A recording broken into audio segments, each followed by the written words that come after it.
नमस्कार, माझे नाव श्रीमती सोनाली सतीश सोनवणे। माझ्या शाळेचे नाव जिल्हा परिषद मॉडेल स्कूल वडाळे। आजच्या या प्रयोगशील शनिवारमध्ये आपणा सर्वांचं मनपूर्वक स्वागत। आजच्या आपल्या प्रयोगाचं नाव आहे घनतेचे परिणाम। सर्वप्रथम आपण या प्रयोगासाठी लागणारे साहित्य पाहूया।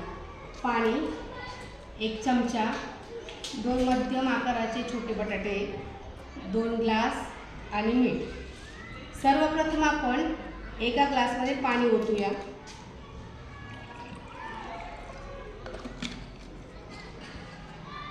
एक बटाटा त्या ग्लासमधील पाण्यात टाकूया। काय झालं रे बाळांनो?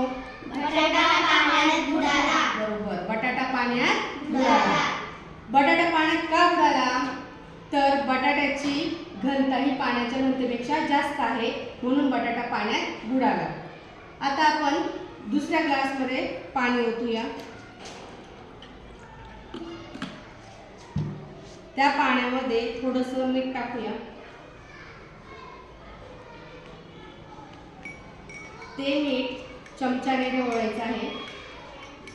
हळूहळू मिठाचे कण बारीक होत आहेत। मीठ पाण्यामध्ये विरघळत आहे।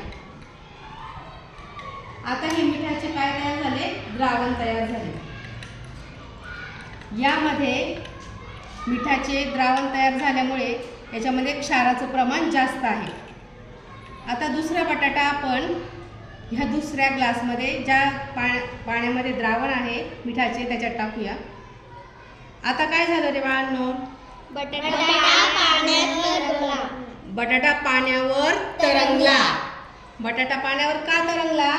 तर आपण या पाण्यामध्ये काय टाकलं? मीठ टाकलं। मीठ टाकल्यामुळे त्याच्यामध्ये क्षाराचं प्रमाण वाढलं आणि त्यामुळे त्या पाण्याची घनता वाढली, म्हणून तो बटाटा पाण्यावर तरंगला।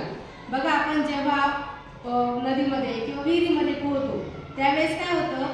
आपल्याला पोहायला जरा त्रास होतो, पण तेच आपण समुद्राच्या पाण्यामध्ये पोहलो तर आपण सहजपणे पोहू शकतो, कारण समुद्राच्या पाण्यामध्ये मीठ असतं, म्हणजे क्षार असतात आणि त्यामुळे त्या पाण्याची घनता कशी असते?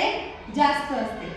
मग या प्रयोगातून काय सिद्ध होते की ज्या पाण्याची घनता कमी असते आणि पदार्थाची घनता जास्त असते तो पदार्थ पाण्यात बुडतो, पण जर पाण्याची घनता ही पदार्थाच्या घनतेपेक्षा जास्त असेल तर तो पदार्थ पाण्यावरती तरंगतो।